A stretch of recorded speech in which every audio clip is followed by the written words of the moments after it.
Welcome, everyone. Thank you for joining us for this Arctic Circle sponsored webinar, Connecting the Dots, an Arctic Ocean Network for the Conservation of Marine Life. My name is John Morris, and I'm the Director of Planning and Conservation Measures at WWF. I'm based in Maine, USA, and I'm your moderator. The purpose of our hour together is twofold. The first purpose is to introduce an Arctic conservation planning framework called ArcNet. And the second purpose is to have a brief but broad dialogue about area-based conservation in the Arctic. Area-based conservation including protected areas, but also other effective conservation measures. We have 4 panelists today who I will introduce as we go. They will each speak to their perspectives on area-based conservation in the Arctic, about 5 to 7 minutes. After we hear from our panelists, then we have about 20 minutes for questions. And so we hope that you'll type your questions into the Q&A and we'll have time to ask those questions. So our first speaker is Martin Sommerkorn.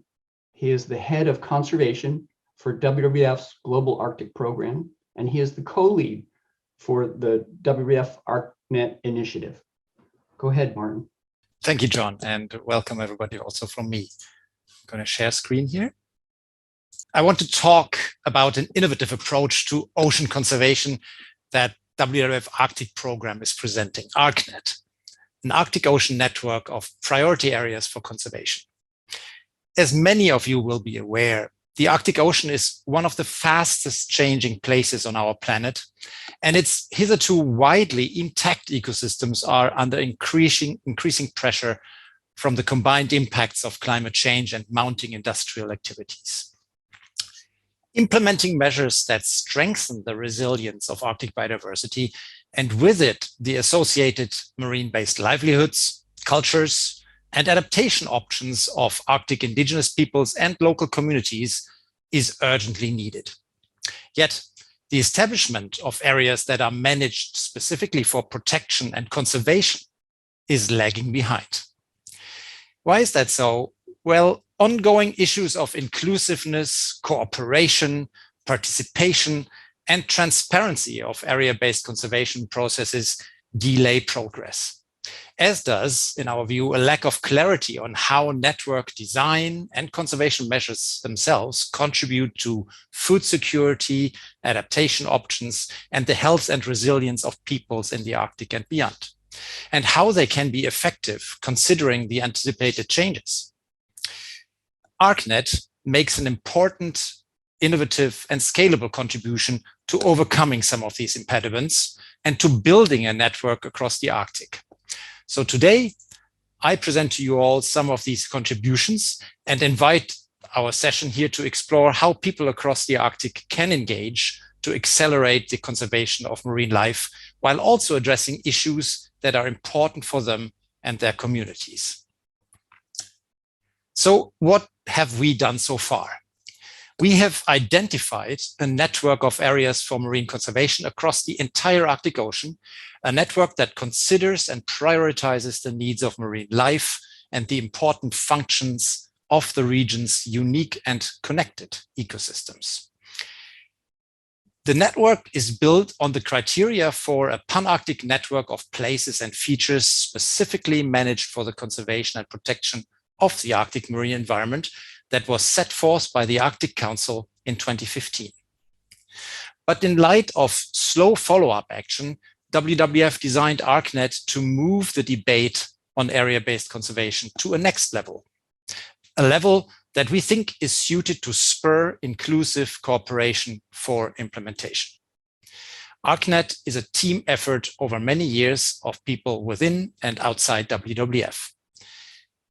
ArcNet uses systematic conservation planning to design an ocean-spanning network, and we have mapped it out as 83 priority areas for conservation, or PACs, that you see in yellow-green on the map, and these cover more than 30% of the study area. It is actually the first time that such an analysis has been done at the scale of an entire ocean. But ArcNet is several things at once, and I will use the next couple of slides to illustrate that. So first, ArcNet is a mapped vision of an Arctic Ocean network of these priority areas for conservation, and we understand it as a concrete proposal to governments and marine stakeholders and rights holders. ArcNet provides the vision and allows all who would like to exert or empower or action a stewardship role to contribute to that whole ocean vision. So in this regard, ArcNet helps meet ambitious national and international targets to protect and conserve at least 30% of the planet by 2030, as, for example, the Convention on Biological Diversity will hopefully bring forward in their next meeting. Second, ArcNet is a blueprint for designing and implementing conservation networks that is based on comprehensive, rigorous scientific analysis and an extensive database of marine life. Importantly, ArcNet is a representative network, and this means it does not only consider conservation features that are significant, important, key, etc., but also just the normal distribution of biodiversity, which is a major difference to other approaches. Compared to those, ArcNet offers increased conservation effectiveness, especially in context of supporting biodiversity resilience to a rapidly changing ocean.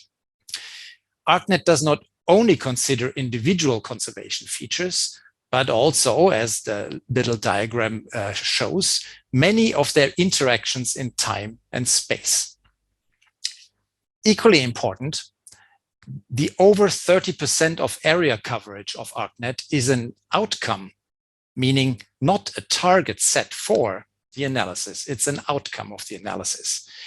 Science-based coverage targets are set at the level of individual conservation features. These are over 800 spatially defined biodiversity components that are to be conserved. You can read them in the table up on the top of the slide, such as specific species, habitats, and biological communities. And we have used internationally accepted criteria to identify those, plus additional Arctic-specific ones. So, for example, the importance of a feature for indigenous harvest. We have compiled this first ever database and look to engage with others to maintain and expand it. So third, ArcNet, and this is important, is a transparent approach that can be reproduced and refined with a set of analysis tools to support open and inclusive cooperation to establishing conservation measures. The analysis that we did so far was an expert-driven process using several iterations assisted by a state-of-the-art spatial analysis and decision support software.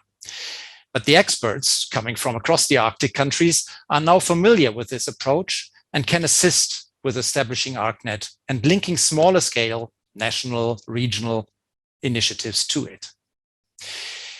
The ArcNet spatial database of conservation features and also our purpose-built query and analysis tools that you can access at that website that you find on the slide demonstrate the basis for why the priority areas for conservation have been identified and making therefore the analysis transparent. In this way, they support inclusive cooperation for the establishment of conservation measures and encourage engagement for refining the knowledge base. As you can see on the slide, you can zoom in on these priority areas for conservation, and you get information of why it is there, how much it contributes to the conservation in the network, and informs what kind of measures may be efficient. Fourth and last, ArcNet is an opportunity and an invitation to engage. For ongoing, continuous engagement that establishes, manages, and adjusts the network. It's not a one-time off. We are seeking to actually make this as a process that will go on through the changing ocean. To governments, ArcNet is an invitation to engage and an opportunity to fulfill their commitments to international agreements. And of course, also for planning at their national finer scales. ArcNet provides an unprecedented resource for facilitating stakeholder engagement and implementing also ecosystem-based management. A key attribute of ArcNet's approach is the ability to iterate the analysis and adapt it in the face of the changing climate, growing industrial pressures, changing human needs, and the uncertainties that characterize complex dynamic ecosystems. The different pace of subnational, national, and multilateral initiatives for network planning, and also the continued need for establishing and adjusting conservation measures require such an adaptive and cooperative approach to conservation in the region.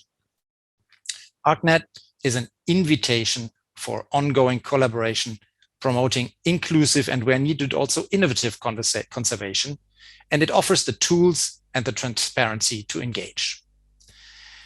We in WWF are now working to identify, promote, and empower partnerships that can develop and implement conservation measures at the level of ArcNet's individual priority areas for conservation. And this will be the next big challenge for us. We are excited to tackle it, and maybe with some of you attending today's session.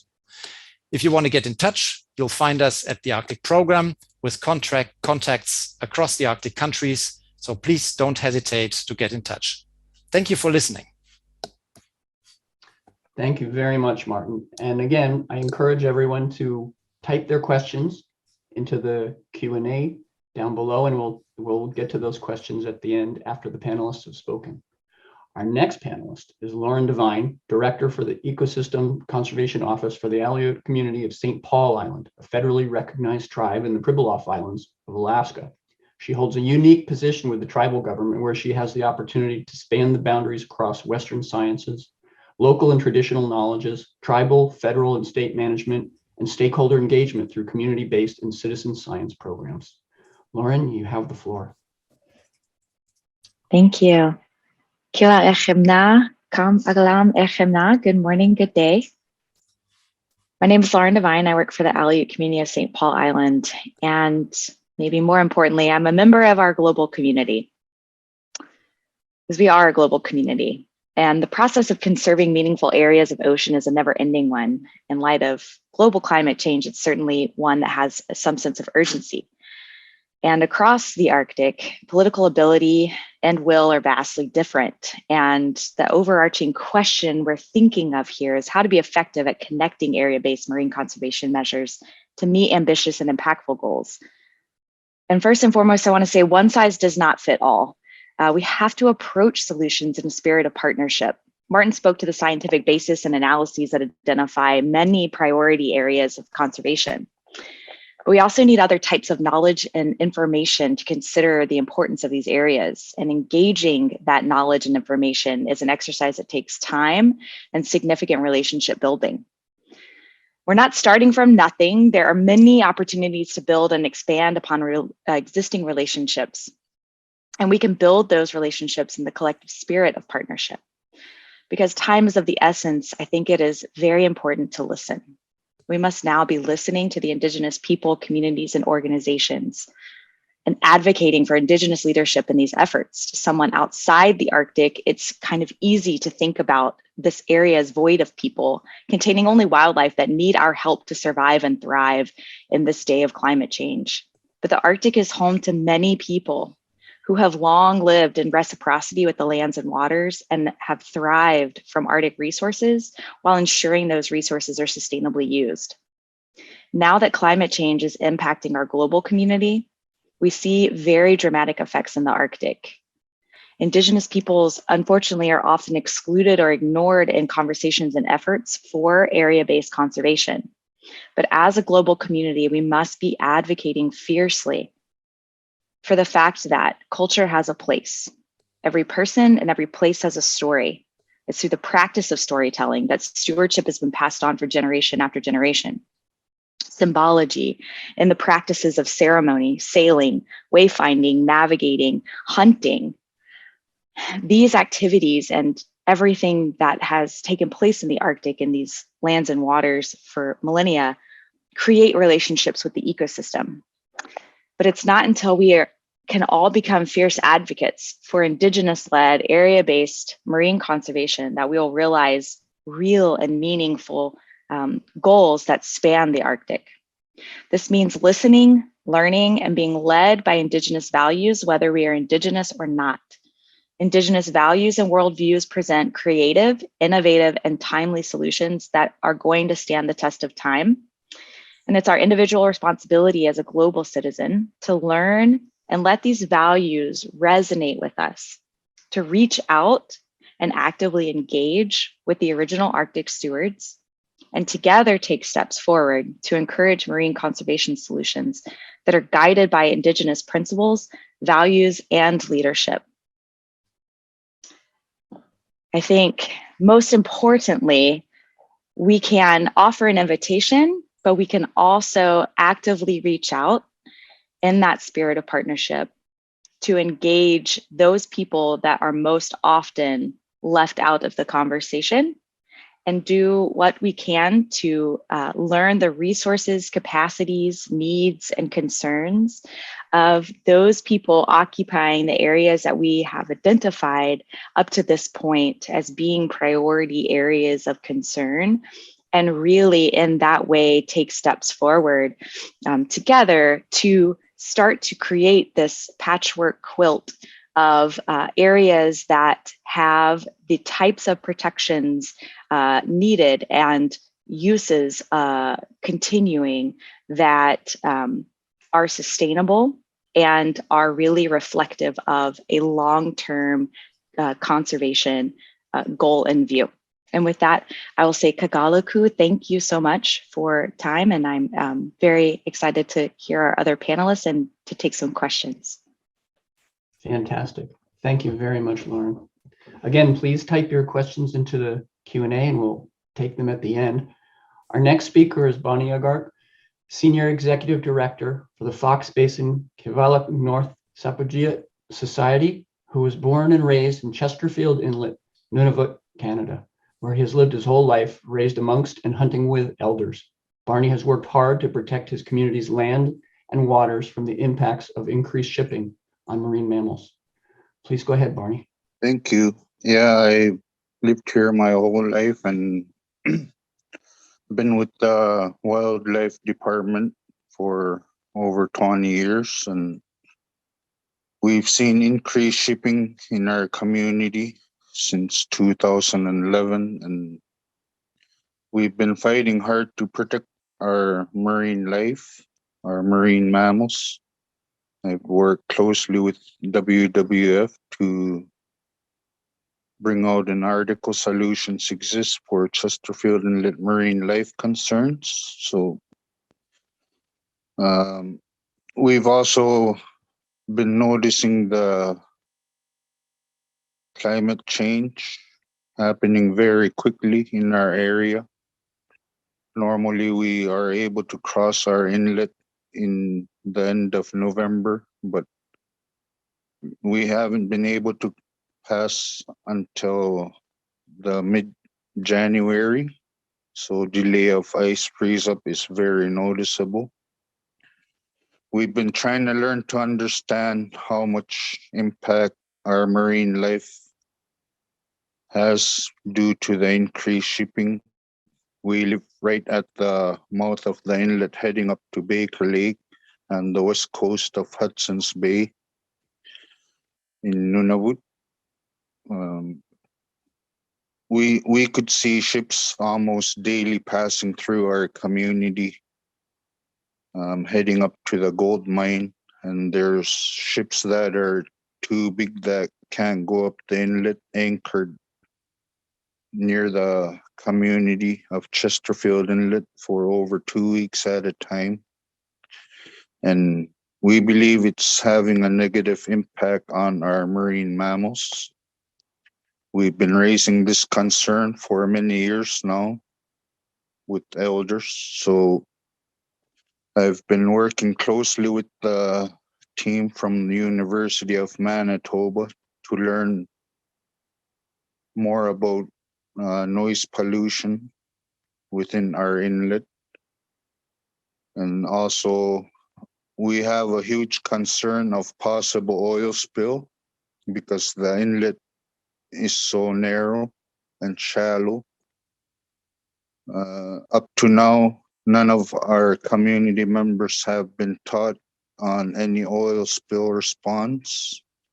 So that is a huge concern we have, because if there is an oil spill, we believe it will have a very negative impact to our marine mammals, which is one of our biggest poverty reduction resources up here in the north.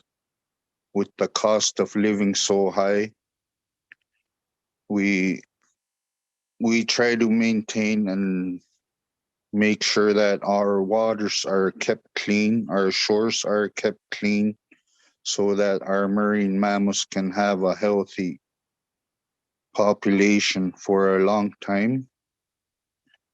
We see less mammals around our area since the shipping has increased. Our community is a population of 450 people, and we are a very still traditional community. These are concerns that have been raised over and over, and we haven't had much support since we've seen these impacts. So I've created a society that will try to learn more about marine conservation, although we've been talking about this for many years and we haven't had much support to deal with this. So Chesterfield Inlet, Coral Harbor, and Nauyat are the three communities we represent, and we will be hiring 24 full-time guardians to ensure that our waters are kept clean and to clean up along the shorelines and also monitor climate change. We are fighting hard to learn to protect our waters with what we have. So we are also learning to find out which microbes naturally absorb different types of oil with the University of Manitoba. So these are the things that we face up here in the west coast of Hudson's Bay.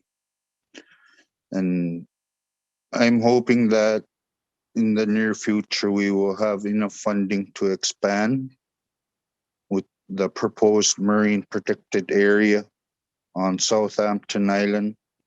We are excited to move this forward so that we have something to work with in the coming years, because our marine life is one of our most crucial diet that helps poverty in the north, and also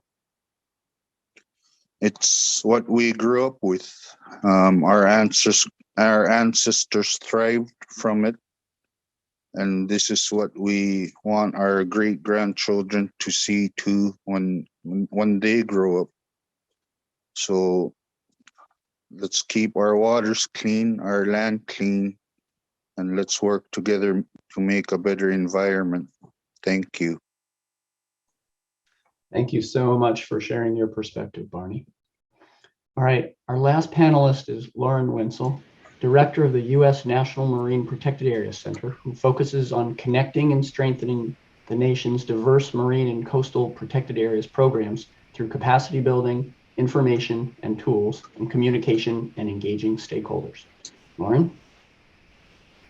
Thank you. And I really want to thank the other speakers. It was such a great context to start thinking about these issues.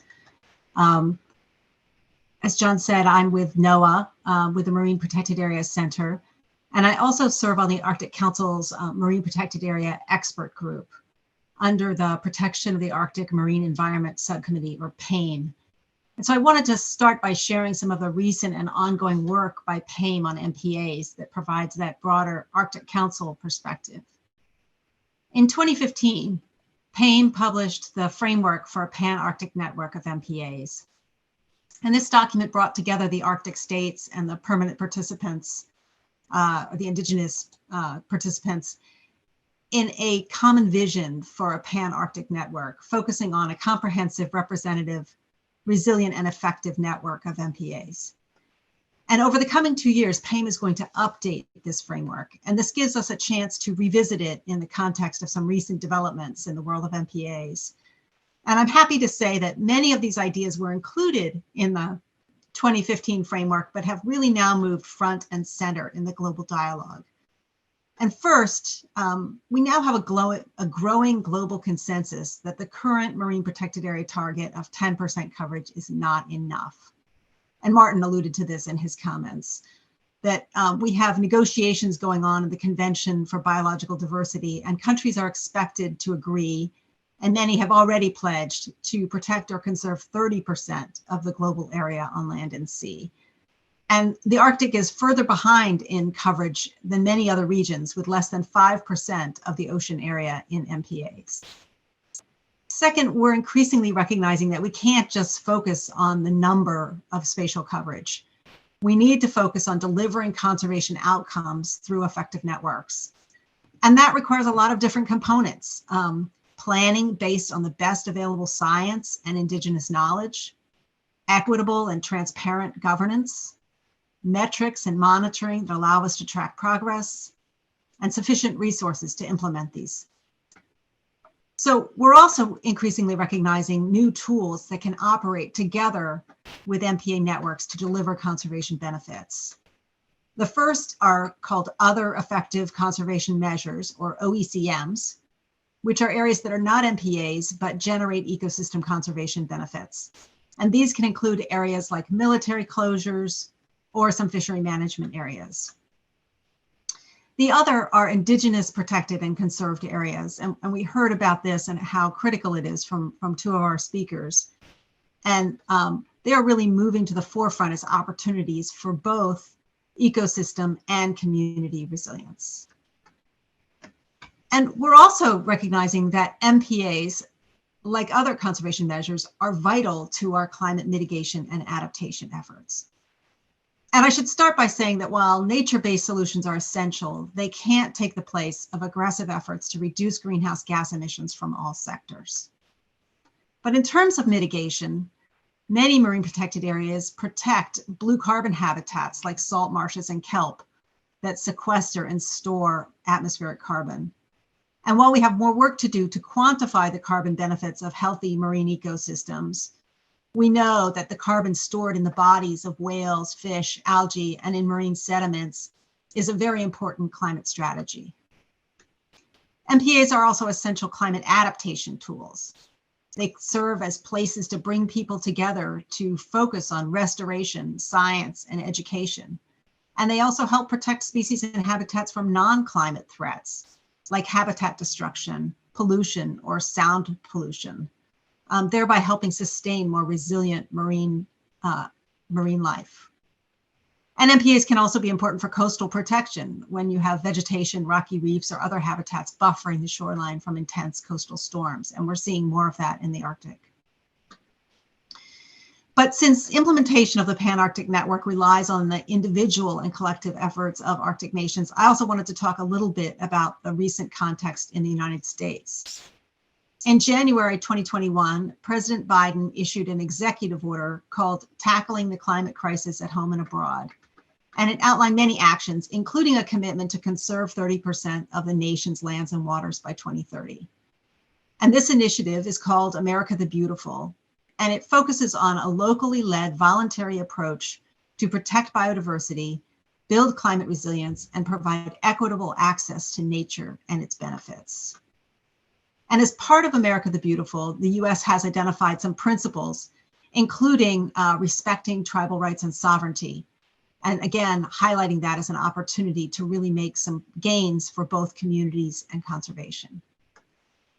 The US will also develop a conservation and stewardship atlas, a visual tool, kind of like ArcNet, that will provide a baseline for existing conservation efforts and to track progress. And a first draft of this atlas will be completed by the end of this year.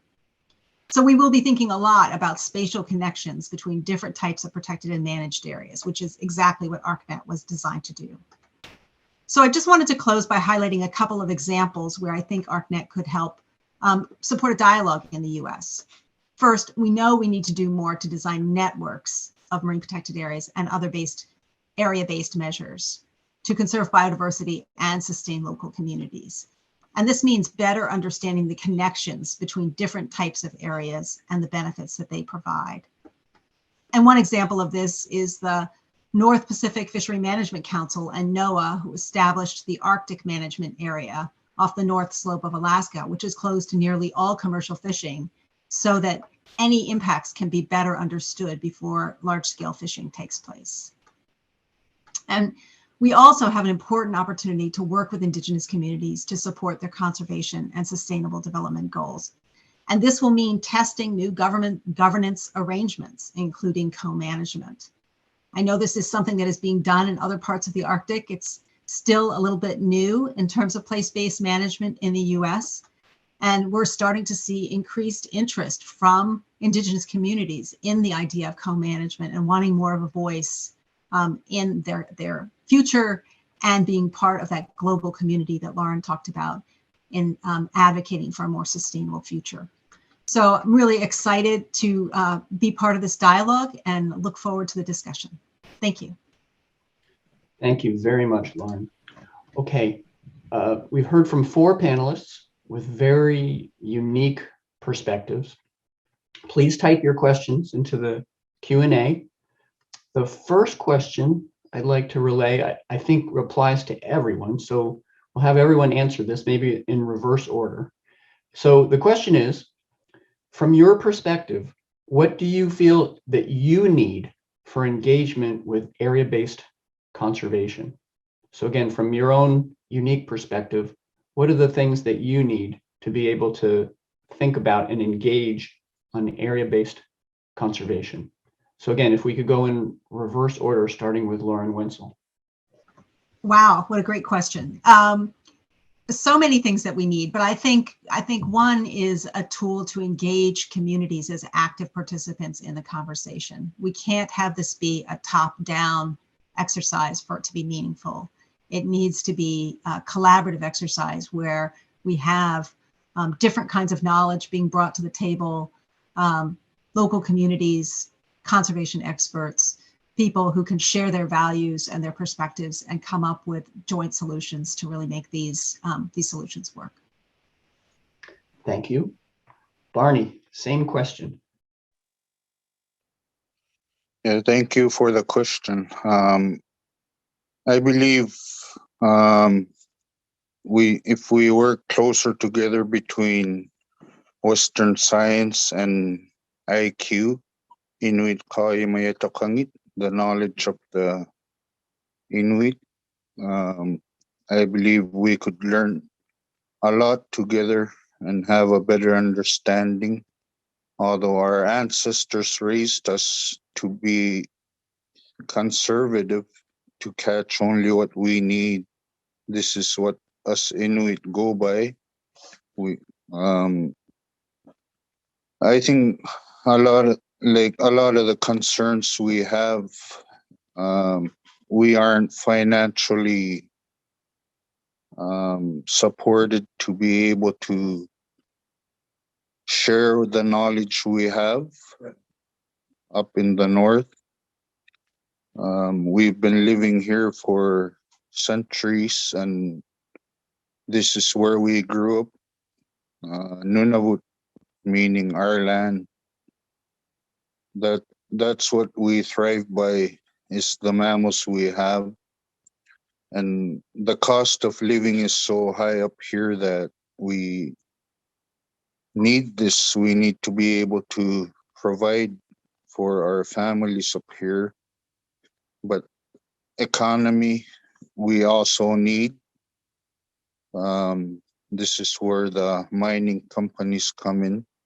So we are trying to learn to understand how we could work together to be able to protect our mammals at the same time, although we face a huge impact on shipping.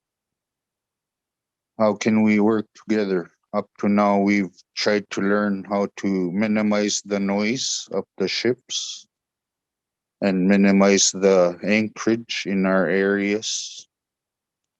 So there are ways to work together. We just need to be able to afford it. Thank you. Thank you, Barney. Okay, Lauren, same question. I agree with Barney.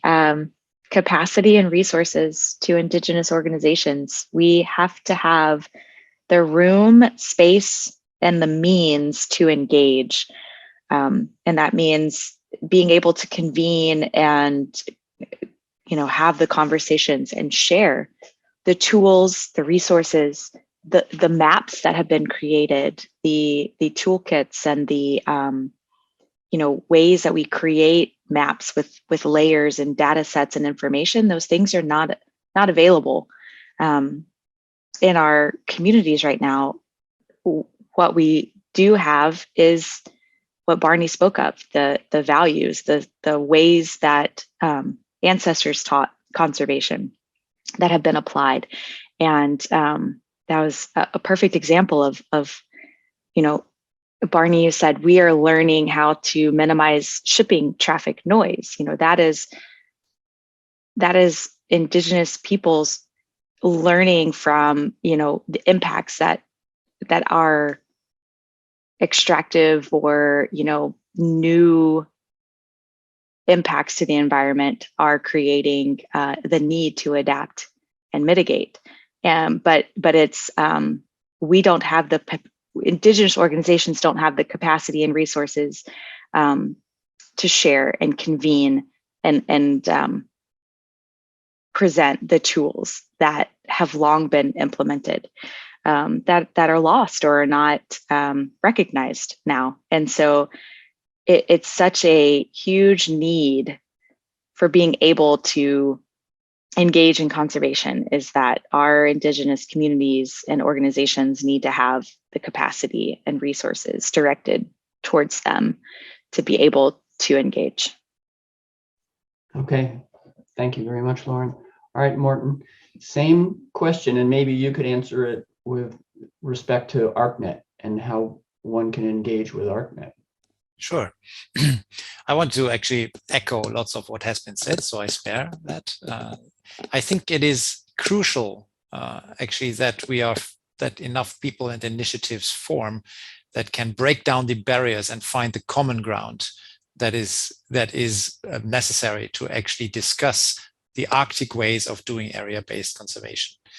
And I think that's really needed. Others talked about the means that we have to have in place. I would like to add the policy processes that need to be in place. Lots of the implementation happens at local, regional, national level. So there we actually need to link into these conversations the policy processes that are relevant in order to actually get somewhere. That is extremely important. And as we have to expedite these implementations in light of the pressures that are coming, I think these needs to be urgently put into place. But then I would say the engagement that is important for ArcNet is actually to recognize how we can link this ocean scale, the scale at which the Arctic Ocean actually functions ecologically, to those initiatives that are at smaller scale. How do we make that happen? And I think we have some tools in ArcNet in order to start that debate and to mediate that debate. You can visit that webpage and you can actually request to look at these tools that we bring forward in order to see what it is actually that connects this ocean and how it pans out at local scales. So that's one of the ways how we would like to facilitate those cross-scale linkages and have everybody contributing to that wider vision of a functioning Arctic Ocean. Okay, thank you, Martin. All right, the next question also applies equally well to everyone. And we'll go in that same order we just did, the reverse order. And this question is, how is marine area-based conservation relevant to different issues and political processes you are concerned about? Now that could include things like 30 by 30 or sustainable blue economies, food security, resilient communities, adaptation to climate change, ecosystem-based implementation, whatever issues and political processes are relevant most to you. So again, how is marine area-based conservation relevant to the different issues and political processes that you're most concerned with? We'll start with Lauren Winsel. Thanks, John. I think I'm going to start with the America the Beautiful initiative, because I think the three issues that it's trying to focus on are really critical, and area-based management has a role to play in all of them. So those three areas are addressing climate impacts, protecting biodiversity, and providing the benefits of nature equitably to all. And so I feel like that is a huge opportunity that we have in articulating those goals. And this is a broad national land and sea initiative. And of course, the issues in the ocean are different, but I think by highlighting those, we can really look at issues like how marine protected areas can be part of the climate solution, and perhaps generate additional resources to marine protected areas for their climate benefits, and be directing additional resources to Indigenous peoples, as we just discussed, so that they can be more active participants, just like other communities that have really not had a seat at the table and need that additional support in order to be able to take on that leadership role. So I really see marine conservation as having a role in a lot of these global initiatives. And our key challenge, as I think a lot of the speakers said, is connecting those broad, sweeping global challenges to action at the local level. Thanks, Lauren. Barney, your perspective on this question? Thank you. Yeah, I believe there are ways such as rerouting ships away from walrus haulouts, beluga migration routes, and to avoid these areas is key to conserving marine mammals, and also making sure that it's kept clean. So we've been working on Nunavut land use plan for a few number of years now. We will be getting into the final hearing in September.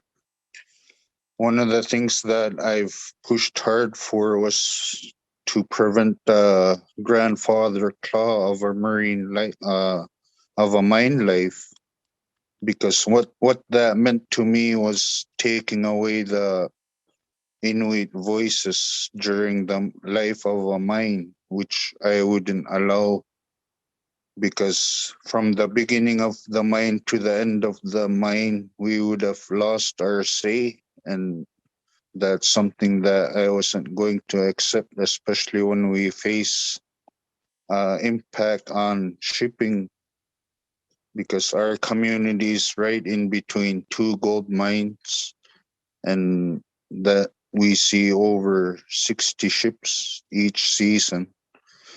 So these are things that we have to really watch out for, and to make sure that we have a say during the life of a mine. Not just a mine, anything that has to do with working in our area, because mining is quite new to us in Nunavut. These are the first mines that we are learning from.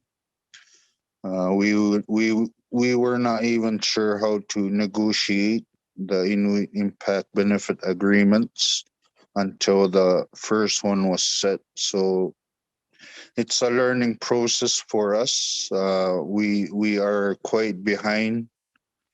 I could understand that, but I believe with the help we are seeking, we will be up to speed with everybody else. Thank you. Thanks, Barney. Lauren? Thank you. I'll largely echo Lauren and Barney. I think Lauren spoke to what we kind of think of as triple bottom line solutions, where we're ensuring local economies are thriving. We have working waterfronts and and economies that are allowing local communities to thrive while we're simultaneously impacting some of the environmental impacts that we have seen from climate change and increased, human activity. And seeing the benefits of nature, particularly of our ocean, of our marine environment, equitably distributed. Those are all very important. It's so important that we are thinking of one ocean, we are connected, and the connectivity of our ecosystems necessitates these more global thoughts of how to connect smaller areas, but at the scale that conservation is achievable. If we're thinking area-based, we need to scale that down. And so we do have local to regional needs where we recognize the interrelated nature, but we work at a bit smaller scales. These still require a huge number of people to bring expertise, skills, experience, perspectives to the table to contribute to identifying and implementing area-based conservation measures in a variety of ways. So they, in reality, take on many different forms and functions, but together, collectively, really achieve some meaningful goals. And so that there is certainly that's how I see the role of marine conservation in achieving some meaningful impacts. Thank you, Lauren. Martin. Yeah, I should make a plea here, basically say the rest of the world basically is seeing a biodiversity crisis. We in the Arctic, to a large degree, actually have still intact ecosystems. So let's just don't make the mistakes over and over again. We have the benefit of actually starting from conservation-minded people. We have the benefit of cooperation, and actually we can make a difference in the Arctic if we work together. So all these policies, food security, 30 by 30, securing 30% of the area under conservation in 2030, is part of this insight that mankind cannot live without nature and with intact nature.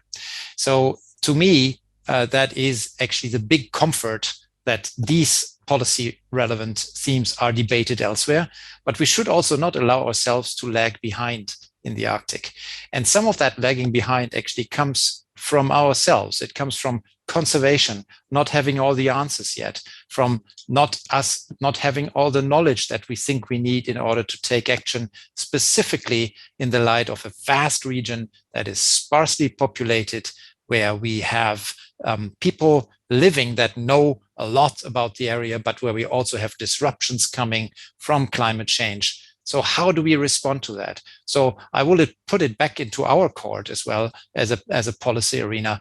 Let's urgently work on those solutions that actually do work in these settings. And I think we need to address and build it up from the needs of the people and how we relate to nature. And then we can actually bring a resilient future to the Arctic. Thanks. Terrific. All right, Martin, we have one question that's specific to ArcNet about the extent to which climate resilience has been built into the ArcNet analysis. And then I have one more question for everyone. Yeah, that's a very good question. And it maybe also refers to some work that WWF Arctic Programme has been doing in the past, where we have actually developed a methodology for identifying features that are providing biodiversity resilience to the Arctic Ocean. But it is actually much more manifold in terms of what you can do to identify and support biodiversity resilience. We haven't, at this point, adopted this particular methodology that I was referring to, but there are many ways how ArcNet, as it is designed right now, actually supports and addresses biodiversity resilience to change. Some of this is actually that it considers in the analysis the conservation features and their interactions in time and space. So it looks specifically at identifies places for these priority areas where the interactions that support ecosystems and their resilience are actually taking place. So that's a very fundamental contributor to resilience, and it is currently already inbuilt into the ArcNet design. The other one is that actually, and I briefly alluded to it in my presentation, is that we are in ArcNet also considering representative biodiversity, not only those special places that are, thriving with life, but we also put away and or count for protection minimal amounts of those areas where just the normal life occurs. And it is in those that we will see the changes taking hold. And it's in those that actually some of the not yet known sources of resilience will lie, in those species that are not necessarily the special ones, but in those that are just the normal ones that are occurring everywhere. So the third level that I would briefly like to allude to is actually the network itself. It is very broadly established in the literature that actually a network, a connected and jointly conceptualized network, actually can provide resilience to change for biodiversity, because it supports the connectivity and the movement of life through space, and it takes the pressures away from life that actually diminish that resilience to start with. So the network is a powerful tool in it by itself. Establishing the network in it can actually support biodiversity resilience to change per se. I stop it here. Thank you. Thank you, Martin. Okay, last question, again for everyone. We'll go in that same reverse order. The question is, who needs to be invited to the table? Who isn't currently invited to further conservation? So what dialogue do we need that we're not currently having? Lauren? Well, I think this is going to be familiar from the discussion we've had so far, but I think we really need to make sure that Indigenous people are at the table, and not only that they're at the table, but that they have the resources and tools to fully participate. And that may mean also bringing in more private funders and folks who can help make that happen. Governments are in different stages of engaging, and I think we need to bring more partners in to provide that, that support.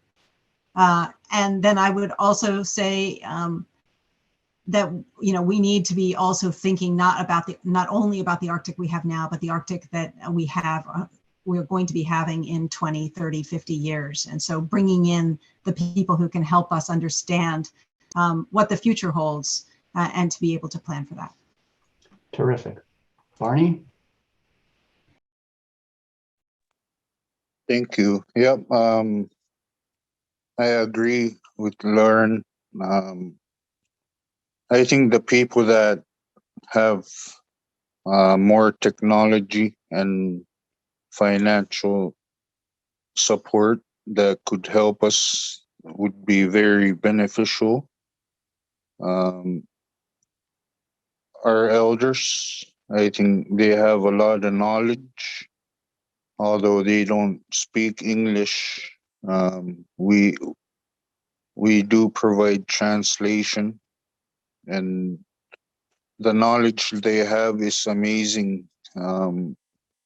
The elders that grew up out on the land in igloos and tents, there are not very many anymore. The time does not stop, so we are all heading in one direction. So I think it's crucial that we gather as much knowledge as we could from the elders that grew up on the land. It wasn't until the 30s, 40s that communities our elders really went into settlements up here in the north. So I think it's important to invite at least a couple for each session so that they could share their knowledge. And also, Maybe would like to hear a little bit from the government side, like the federal governments, I guess, from different countries. How do they cope with this? How do they work with the indigenous communities? This is something that I often wonder. So, yeah, I think people that are able to provide financial support is very important, because it's very hard for us to find funding up here to be able to work towards learning how to adapt. Thank you. Thank you, Barney. Briefly, Lauren? Yes, very briefly. I will turn the question on its head, I think, and say rather than thinking of who needs to come to the table, because I think we heard some great answers, it's more about reshaping the table or coming up with something other than a table to come to that is culturally appropriate to our Indigenous peoples and organizations that we want to lead and that we need to have leading this effort. It's something that doesn't look like many of the meeting and convening places that we think of from a Western scientific perspective, perhaps, or a, as Barney said, a political perspective. We need to be reimagining how we are coming together to think of these. And I'll leave it there in the interest of time. I think that's a great place to end it, actually. So thank you very much, Lauren. So thank you to all of our panelists for contributing your time to our conversation. Thank you for all the people who joined us. Thank you for your questions. A recording of this webinar will be posted at the end of the week on the Arctic Circle website, and you'll be notified. The next Arctic Circle webinar will be held on June 7th, 2022. It's entitled Greenland and Iceland, Arctic Research Strategies and Cooperation. So that's it. Thank you, everyone, and I hope you have a great day.